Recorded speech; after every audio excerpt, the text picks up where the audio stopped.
Hello बच्चों, आज का वीडियो क्लास 10th के बच्चों के लिए ये वीडियो है।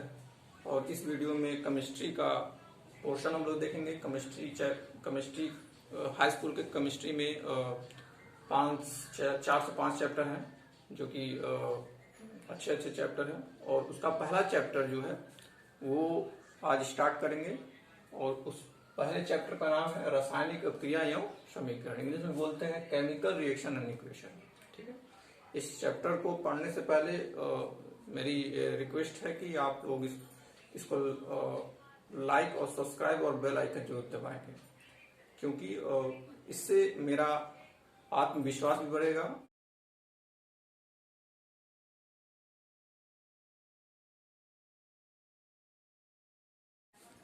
चलिए तो स्टार्ट करते हैं। रासायनिक अभिक्रिया पहला रासायनिक अभिक्रिया पहला टॉपिक है इसमें, और इसको समझते हैं कि ये क्या है। तो इसको एक एग्जांपल के थ्रू समझते हैं। जब एक पदार्थ या दो पदार्थ अपक्रिया करते हैं और एक नया पदार्थ बनाते हैं जो विशेष गुणधर्म वाले होते हैं पहले की अपेक्षा, तो उस प्रक्रिया को हम लोग रासायनिक अभिक्रिया बोलते हैं। जैसे एग्जांपल के रूप में H2 plus O2 which gives H2O एक रासायनिक अभिक्रिया है जिसमें हाइड्रोजन और ऑक्सीजन आपस में मिल रहे हैं और H2O का निर्माण कर रहे हैं।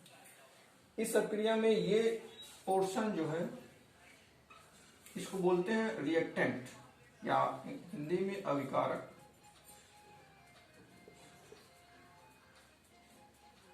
और ये तीर के इधर के पोर्शन को बोलते हैं उत्पाद, प्रोडक्ट, इंग्लिश में प्रोडक्ट, और इसको रिएक्टेंट।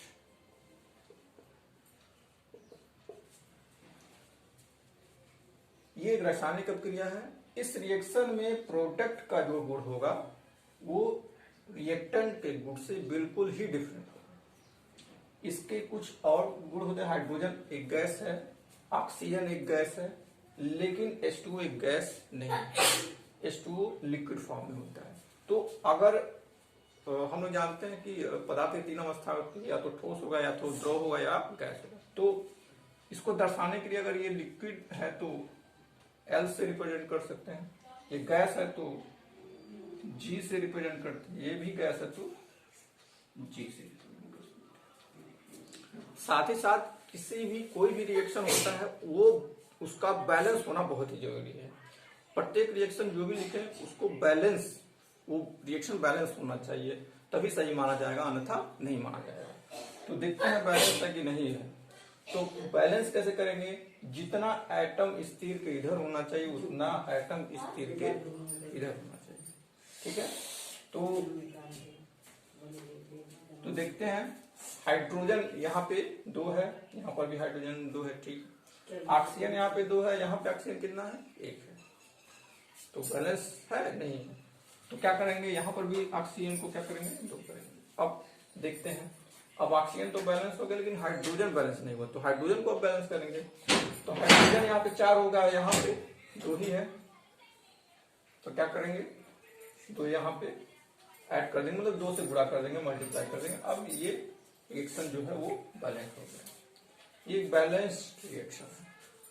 ठीक है, तो रासायनिक अभिक्रिया की अगर परिभाषा लिखनी होगी तो ब्लैक बोर्ड पे है। जब 2 या 2 से अधिक पदार्थ आपस में मिलकर एक या एक से अधिक नए गुणधर्म वाले पदार्थ का निर्माण करते हैं, रासायनिक अभिक्रिया कहलाती है।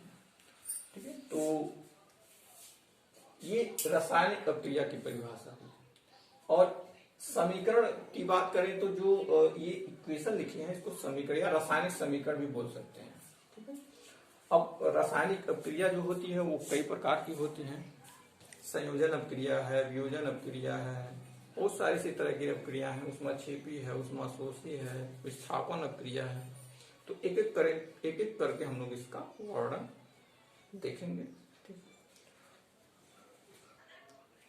तो कई प्रकार के जो केमिकल रिएक्शंस होते हैं उनमें से एक प्रकार है संयोजन अभिक्रिया, जिसकी इंग्लिश होती है कॉम्बिनेशन रिएक्शन। ये पहला प्रकार है।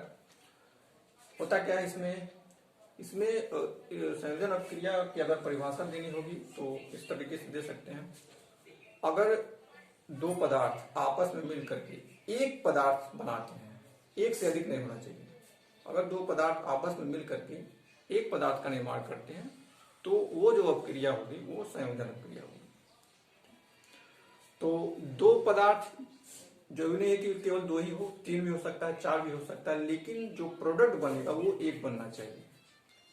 सब रिएक्टेंट जुड़ करके एक प्रोडक्ट अगर बनाते हैं तो रिएक्शन जो होगा वो संयोजन अभिक्रिया कहलाएगा। ठीक है, तो एग्जाम्पल के रूप में हम लोग देखते हैं एग्जाम्पल कौन कौन से रिएक्शन कॉम्बिनेशन रिएक्शन में आएंगे। जैसे कार्बन को अगर ऑक्सीजन के साथ जोड़ा जाए तो कार्बन डाइऑक्साइड, तो कार्बन डाइऑक्साइड, कार्बन ऑक्सीजन आपस में जुड़े हैं तो क्या बनेगा कार्बन डाइऑक्साइड। इसी तरह इसके पहले रिएक्शन लिखे थे H2 + O2, ऑक्सीजन हाइड्रोजन को आपस में जोड़ते हैं तो जल बनता है। ठीक है, बैलेंस रिएक्शन होने चाहिए सारे के सारे रिएक्शन, पहले ही बता चुके हैं जो कि अब बैलेंस हो गए, ये पहले से ही बैलेंस है। इसी तरह बहुत सारे रिएक्शंस हैं, जैसे H2 + Cl2 क्या बनेगा HCl। ये भी अगर बैलेंस करना है तो आप बैलेंस कर सकते हैं। दो क्लोरीन है तो दो क्लोरीन यहाँ पर भी होना चाहिए, दो हाइड्रोजन है तो दो हाइड्रोजन यहाँ पर भी होना चाहिए। तो जब दो पदार्थ आपस में मिल करके एक पदार्थ का निर्माण करेंगे तो ऐसी अभिक्रिया संयोजन अभिक्रिया कहलाएगी। तो आप डेफिनेशन यहाँ पे हम लिख नहीं रहे हैं, आप किताब से उसको लिख लीजिएगा, आपको मस्ट है समझना। तो किताब में डेफिनेशन है, आप थोड़ा देख लीजिएगा, यहाँ पे आप समझते रहिए, हमारे पास समय थोड़ा कम है। इस चैप्टर को इसी वीडियो में ही खत्म करना है, इसलिए थोड़ा फास्ट हम चलेंगे। ठीक है, तो ये जो रिएक्शन था संयोजन अभिक्रिया। ठीक है, दूसरा नंबर जो आता है डिसोसिएशन रिएक्शन। इसमें क्या होता है, इसमें जब कोई एक पदार्थ अभिक्रिया के द्वारा दो या दो से अधिक पदार्थों में टूट जाता है तो इस अभिक्रिया को वियोजन अभिक्रिया बोलते हैं। हम या कह सकते हैं तीन प्रकार के हो सकते हैं। ठीक है, तो तीन प्रकार का कौन कौन सा होगा, एक होता है ऊष्मीय वियोजन अभिक्रिया,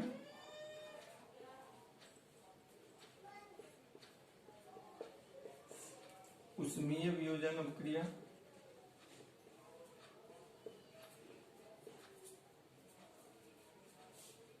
जो कि ऊष्मा के प्रभाव में होगा। दूसरा है विद्युत धारा,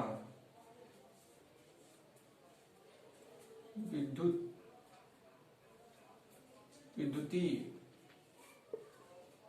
वियोजन अभिक्रिया, और तीसरा है प्रकाशीय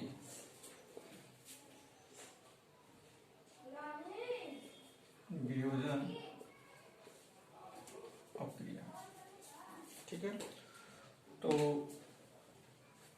ऊष्मीय वियोजन अभिक्रिया कैसे होगा, इसमें ऊष्मा देनी पड़ेगी। जैसे एग्जांपल के रूप में अगर कैल्शियम कार्बोनेट को अगर हम गर्म करें, एक है और ये अभी कन्वर्ट हो जाएगा CaO + CO2, दो पदार्थ में कन्वर्ट होगा।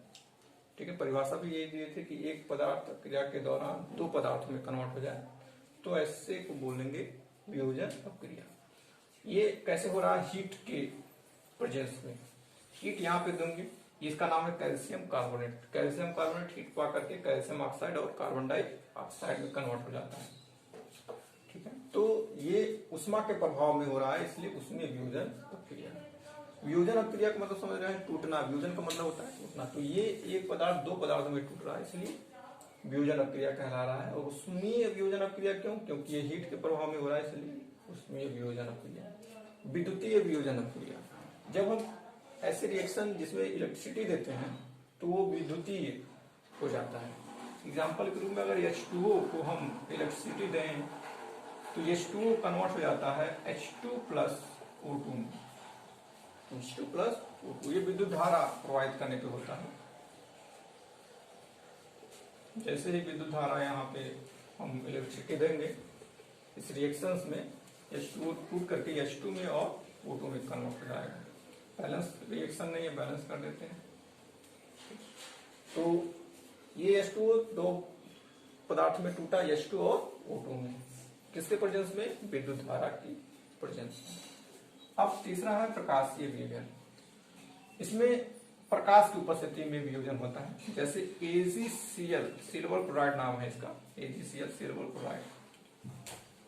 प्रकाश की उपस्थिति में, प्रकाश की उपस्थिति को HNO से रिप्रेजेंट करते हैं। ये टूट जाता है, Ag+Cl2 सिल्वर बनाता है और क्लोरीन गैस बनाता है।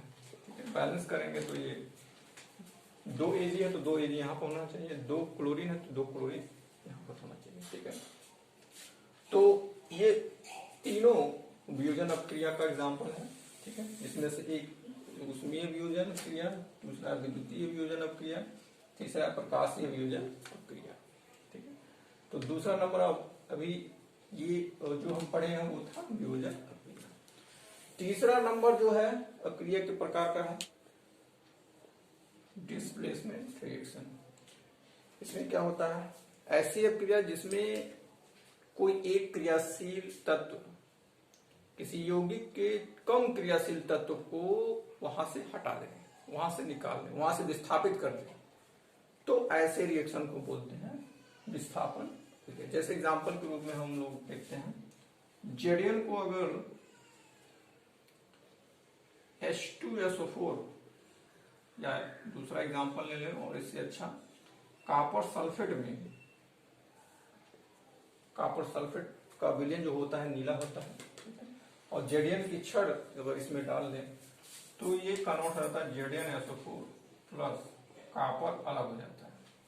कहने का अर्थ है कि इसका जो विलयन होता है कॉपर सल्फेट का, इसका विलयन नीला होता है, और जैसे ही जेडियन इसमें डालते हैं ये रंगहीन हो जाता है।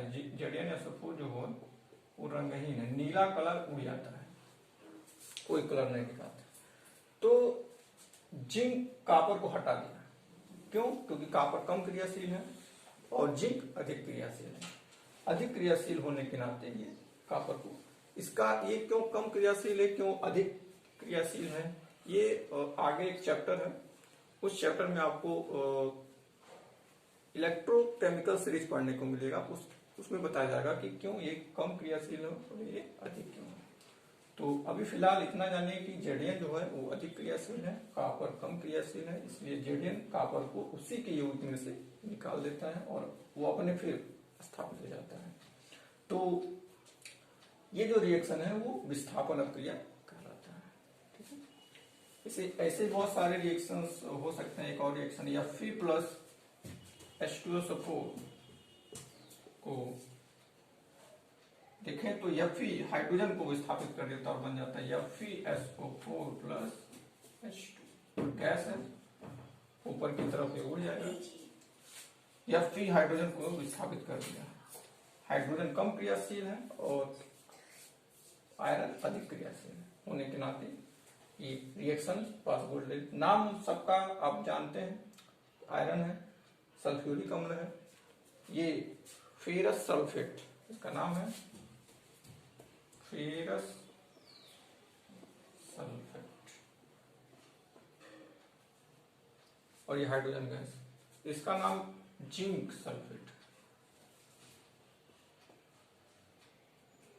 Zinc sulphate. ठीक है, तो विस्थापन क्रिया अच्छे से समझ रहे हैं। अगर डिफिनेशन आपको मेरे कथन से नहीं लिख पा रहे हैं तो किताब में दिया हुआ है, आप देख करके उसको लिख लीजिए। चौथा जो हमारे पास प्रकार है रासायनिक अपक्रिया का प्रकार, जो चौथा प्रकार है रासायनिक अपक्रिया का वो द्विविस्थापन अपक्रिया है। ठीक है, इसको समझते हैं। विस्थापन अपक्रिया जान ही रहे हैं, जहां पे कम क्रियाशील जो तत्व होते हैं वो अधिक क्रियाशील तत्व से विस्थापित हो जाते हैं। ठीक वही प्रकार यहाँ भी वही चीज होगा, लेकिन दो बार होगा, या इसको दूसरे तरीके से भी कह सकते हैं कि जो हम यहाँ पे यौगिक ले रहे हैं, दो यौगिक, उनके आयनों का आदान प्रदान हो जाता है। डिफिनेशन में भी इसलिए थोड़ा सा इसको लिख दिए हैं कि जिससे आप कंफ्यूज ना हो। इस अभिक्रिया में उत्पादों का निर्माण दो यौगिकों के बीच आयनों के आदान प्रदान से होता है। एग्जाम्पल के रूप में समझते हैं। अमोनियम क्लोराइड को अगर सोडियम सल्फेट के साथ रिएक्ट किया जाए तो इनके आयनों के बीच आदान प्रदान हो जाता है। कैसे होता है आप देख रहे हैं, NH4Cl में NH4 प्लस होगा और Cl माइनस होगा। Na2 में Na प्लस होगा और SO4 माइनस होगा। तो आयनों का आदान प्रदान मतलब कि Cl यहां पे चला जाएगा और SO4 यहां पे चला जाएगा। तो क्या बनेगा, NH4 इसके साथ आ रहा है NH4 SO4, चूंकि यहाँ पे दो चार्ज है और यहाँ पे एक चार्ज है इसलिए इसको मल्टीप्लाई करना पड़ेगा। NH4 का ट्वाइस SO4 प्लस ये जो Cl है किसके साथ जुड़ेगा, Na के साथ जुड़ेगा। तो Na क्योंकि दो Na है इसलिए दो NaCl लिखना पड़ेगा आपको। अब ये जो रिएक्शन है कहीं बैलेंस है कहीं बैलेंस नहीं है, तो यहाँ पे दो कर देंगे तो बैलेंस हो जाएगा, क्योंकि यहाँ अमोनियम दो है इसलिए यहाँ पे दो करना पड़ेगा। तो इस तरीके से इसका आयन यहाँ पे गया, इसका आयन यहाँ पे गया, इसलिए इस रिएक्शन को बोलते हैं विस्थापन दो जगह हो रहा है, एक का विस्थापन यहाँ से यहाँ, दूसरे का विस्थापन यहाँ से यहाँ, इसलिए द्विविस्थापन अपक्रिया कहा गया है। ठीक है, तो ये चौथा प्रकार था रासायनिक अपक्रिया का। और पांचवा प्रकार जो है रासायनिक अपक्रिया का, तो पांचवा प्रकार जो है हमारा उपचयन और अपचयन। ठीक है, उपचयन को ऑक्सीकरण भी बोलते हैं, ऑक्सीकरण। उपचयन को ऑक्सीकरण भी बोलते हैं, ये ध्यान रखिएगा क्योंकि बहुत कंफ्यूजन होता है। तो उपचयन और अपचयन किसे कहते हैं, बहुत ही ये टॉपिक जो है, जो रिएक्शन, इस टाइप का रिएक्शन बहुत देखने को मिलेगा आपको, तो इसको जरूर समझिएगा। ऑक्सीडेशन और रिडक्शन, तो ऐसा रिएक्शन जिसमें ऑक्सीजन का जुड़ना होता है या हाइड्रोजन का निकलना होता है वो उपचयन कहलाता है, और जिसमें हाइड्रोजन का जुड़ना होता है ऑक्सीजन का निकलना होता है वो अपचयन कहलाता है।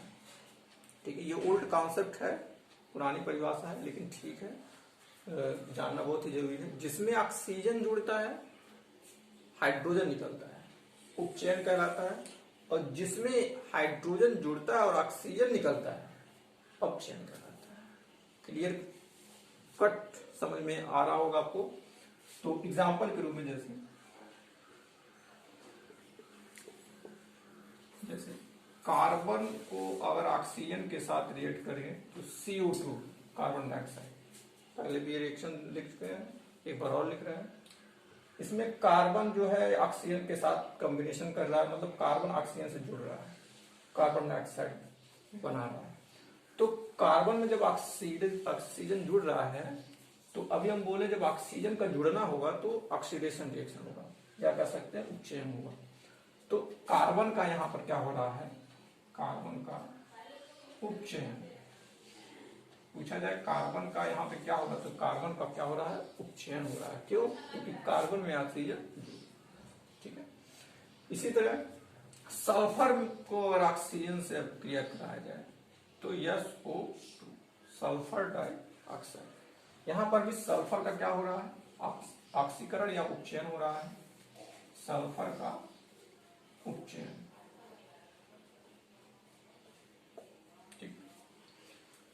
अपचयन की बात करें, अपचयन में इसका जस्ट उल्टा होता है, हाइड्रोजन का जुड़ना और ऑक्सीजन का निकलना। तो एग्जाम्पल के रूप में जैसे ये अलग एग्जाम्पल रहा, ये उपचयन का था, नीचे अपचयन का एग्जाम्पल लिख रहा है। जैसे H2 प्लस Cl2, इसके बनाते हैं HCl2S। अब इसमें हाइड्रोजन जुड़ रहा है Cl में और बना रहा है HCl। तो क्लोरीन का अगर पूछा जाए यहाँ पे क्लोरीन का क्या हो रहा है, तो क्लोरीन का अपचयन हो रहा है। क्या हो रहा है, क्लोरीन का अपचयन हो रहा है। एक और example CuO plus H2 is gives Cu plus H2, यहाँ पे कॉपर का अपचयन हो गया, कॉपर का अपचयन हो गया। तो बहुत ही अच्छा टॉपिक है उपचयन और अपचयन, बार बार देखने को मिलता है, बार बार पढ़ने को मिलेगा आपको। तो जिसमें ऑक्सीजन जुड़ेगा उसका ऑक्सीकरण होगा या उपचयन होगा, और जिसमें हाइड्रोजन जुड़ेगा उसका अपचयन होगा। ठीक है, तो छठवें प्रकार बताने से पहले एक आपको बताना चाहता हूं दैनिक जीवन में उपचयन ऑक्सीकरण अपक्रिया के प्रभाव। ये उपचयन और अपचयन में बहुत कंफ्यूजन होता है, इसलिए ध्यान से दीजिए। उपचयन और ऑक्सीकरण दोनों एक ही चीज है और अपचयन अलग है, ठीक, जस्ट इसी का उल्टा होता है। तो उपचयन और ऑक्सीकरण दोनों को ध्यान में रखिए। तो इनका जो उपयोग है दैनिक जीवन में, उसका क्या प्रभाव है, दो चीजों को एग्जाम्पल के रूप में समझते हैं। हेडिंग भी बनाए हैं इसका, संक्षारण नाम से आप लोग परिचित होंगे। संक्षारण जो है, इसको इंग्लिश में कोरोजन बोलते हैं, किसी भी धातुओं की परत को नष्ट कर देना संक्षारण कहलाता है। कैसे करता है, उसके लिए नमी जरूरी है, नमी हो या फिर कोई अम्ल पदार्थ हो उस पर आ जाए, या फिर कोई आर्द्रता वायु, ये सारी चीजें जो हैं संक्षारण के लिए जिम्मेदार होती हैं। तो डिफिनेशन है, जब कोई धातु आर्द्रता वायु पानी कुछ भी हो अम्ल के संपर्क में आता है तो धातु संक्षारित हो जाता है, उसके ऊपर एक लेयर बन जाता है धातु के ऊपर, और वो जब धातु के ऊपर लेयर बन जाता है जिसको बोलते हैं जंग, वही जंग संक्षारण कहलाता है। ठीक है, एग्जाम्पल के रूप में लोहे में जंग लगना, या एक एग्जाम्पल और है तांबे का जो बर्तन है, आप देखते होंगे कभी कभी रखने पर हरा धब्बा बन जाता है, वो भी एक संक्षारण है। ठीक है, इसी के साथ साथ सिल्वर जो चांदी होती है, आप बहुत ज्यादा दिन तक पहने रहते हैं तो वो बहुत उस पर एक काली परत बन जाती है, तो उसका भी वही संक्षारण का एग्जाम्पल में आता है। तो चांदी का चाहे काली परत बनना हो, तांबे पे चाहे हरा परत बनना हो, या लोहे पे जंग बनने की बात हो, सब के सब संक्षारण में आता है। जो दूसरा दैनिक जीवन में प्रभाव डालता है वो विकृत गंधिता। ये क्या है, जैसे खाना पकाते हैं तो आप कुछ देर 12 घंटे के बाद वो क्या हो जाता है, उसमें महक आने लगती है, उसमें उसका स्वाद थोड़ा दूसरे टाइप का हो जाता है। तो क्यों होता है, क्योंकि उसमें ऑक्सीकरण होने लगता है। संक्षारण में भी ऑक्सीकरण की प्रक्रिया होती है और विकृत गंधिता में भी वही ऑक्सीकरण की प्रक्रिया होती है। ऑक्सीजन की उपस्थिति में ये ऑक्सीकरण होता है, जिसकी वजह से जो स्वाद है कुछ देर के बाद भोजन का जो गंध है वो बदल जाता है। ठीक है, और बहुत सारे खाद्य पदार्थ जो हैं या तो आप फ्रीज में रखते हैं या फिर उसको आप फ्रिज में रख करके कुछ समय तक इसको संरक्षित कर सकते हैं, लेकिन बहुत ज्यादा आप नहीं कर सकते हैं। ठीक है, बहुत सारा चीज आप देखे होंगे पैकेट में आते हैं, जैसे चिप्स हुआ, तो चिप्स बहुत 6-6 महीने तक 5-5 महीने तक रहते हैं। क्यों? क्योंकि उसमें एक विशेष प्रकार का पदार्थ भरा होता है, नाइट्रोजन गैस उसमें मिला होता है, जिससे वहां पे जो चिप्स का ऑक्सीकरण नहीं होने देता है। आप कभी कभी देखते हैं जब पचका हुआ पैकेट होता है तो वो नरम हो जाता है चिप्स। ऐसा क्यों होता है? क्योंकि उसमें ऑक्सीकरण की क्रिया हो जाती है, ऑक्सीजन उसमें पहुंच जाता है, जिसकी वजह से वो चिप्स बेकार हो जाता है, वो विकृत गंधिता में आ जाता है। ठीक, अब लास्ट पॉइंट आपका बचा है जो कि इस चैप्टर का लास्ट है, ऊष्माक्षेपी और ऊष्माशोषी अपक्रिया। चलिए उसको भी देखते हैं, ऊष्माक्षेपी और ऊष्माशोषी क्या है। देखिए लास्ट टॉपिक मेरा है ऊष्माक्षेपी अपक्रिया तथा ऊष्माशोषी अपक्रिया। ऊष्माक्षेपी क्या होता है? ऐसी अपक्रिया जिसमें ऊर्जा निर्मुक्त होती है, जिसमें हीट रिलीज होती है, वो ऊष्माक्षेपी अपक्रिया कहलाती है। जैसे एग्जांपल के रूप में मेथेन ये है, मेथेन CH4 जिसका सूत्र होता है, इसको ऑक्सीजन में जब जलाते हैं तो कार्बन डाइऑक्साइड बनता है और पानी जल बनता है H2O, जिसमें कुछ एनर्जी भी रिलीज होती है जिसे डेल्टा एच से रिप्रेजेंट किया जाता है, और ये होता है 890 किलो जूल। ये जो एनर्जी रिलीज होती है, जो निकलती है, वो 890 किलो जूल के बराबर होती है। ठीक है, तो ऊष्माक्षेपी का एक एग्जांपल है। ऊष्माक्षेपी अपक्रिया किसे कहते हैं? परिभाषा नहीं लिखे हैं, लेकिन हम बोल रहे हैं, आप लिख लीजिएगा। वह अपक्रिया जिसमें ऊष्मा निकलती है, ऊर्जा निकलती है, उसको ऊष्माक्षेपी अपक्रिया कहते हैं। दूसरी है ऊष्माशोषी अपक्रिया। ऐसी अपक्रिया जिसमें ऊष्मा की आवश्यकता होती है, बिना ऊष्मा दिए हुए वो अपक्रिया होगी ही नहीं, ऐसी अपक्रिया को बोलते हैं ऊष्माशोषी अपक्रिया। उसका एग्जांपल है N2 + O2। नाइट्रोजन को ऑक्सीजन से जब मिलाते हैं तो ऊष्मा इसमें चाहिए, कितना चाहिए? 42 किलो जूल। उसमें कम है लेकिन फिर भी चाहिए इसको। और ये जो इसका नाम क्या है? Nitric oxide. नाइट्रिक ऑक्साइड, बाकी सबका नाम जान रहे हैं। Nitrogen gas oxygen gas mix किए और उत्पाद के रूप में प्रोडक्ट रूप में नाइट्रिक ऑक्साइड। लेकिन ये प्राप्त करने के लिए इतनी ऊर्जा आपको देनी पड़ेगी यहाँ पे, ठीक है, तभी ये होगा रिएक्शन, अन्यथा। इसलिए इसको ऊष्माशोषी अपक्रिया कहा गया है, और इसको एनर्जी निकल रही है, इसलिए इसको ऊष्माक्षेपी अपक्रिया कहा जाता है।